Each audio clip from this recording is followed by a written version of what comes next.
Hi guys, how you doing? It's Bill here at All Gear. Here to do another quick little Climbers Corner meeting with you guys. We're here today just to talk a little bit about static or Kernmantle ropes.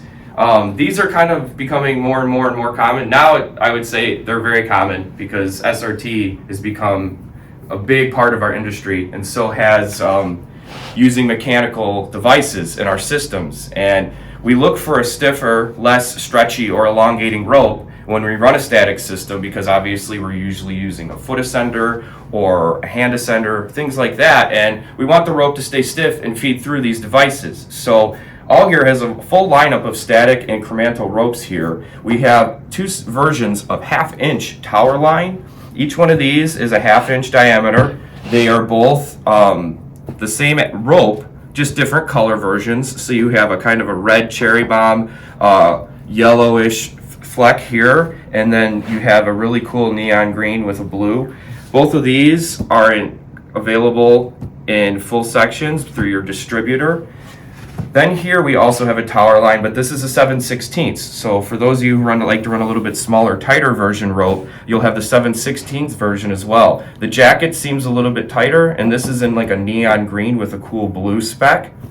As we go over here, we have another version of our static lines. This is called our finish line. Now our finish line comes in blue, white, and red, or red, white, and blue, like the American flag. They like to do a really neat little color scheme with these. But what's really cool is this is got a little bit tighter of a jacket, and you can see it's a lot stiffer.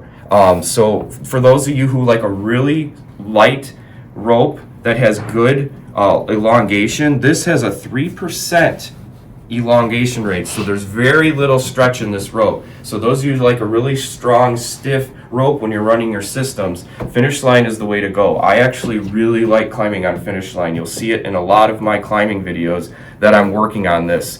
And I am still mainly a double rope technique climber. I still like to use my triple attachment pulley and my carabiner prusik system. It just works for me and I'm comfortable with it. And along with that, I actually run this in my double rope system, and I find it to run very smoothly through my hitch climber system, or what's called, when I set up my carabiner and my cambium saver in the tree, I have a little pulley that's connected to that, and it works really good. So over here, we have a third version. This is a semi-static Kernmantle rope. So you're looking at about a 15% elongation and a 30% tensile rating, as opposed to some of these that are about 3% or so. So this is going to be a little bit more stretch, a little bit more flex for those of you who like that. This is called Crossfire, and it's an 8,000-pound tensile static rope as well. So with all these systems, these are really great options for climbing, using it as a access line or a safety line. They wear really well, and they're a very durable rope. So if you have any interest, you can go to allgearinc.com or visit your local All Gear distributor and check it out for yourself. Thanks and take care.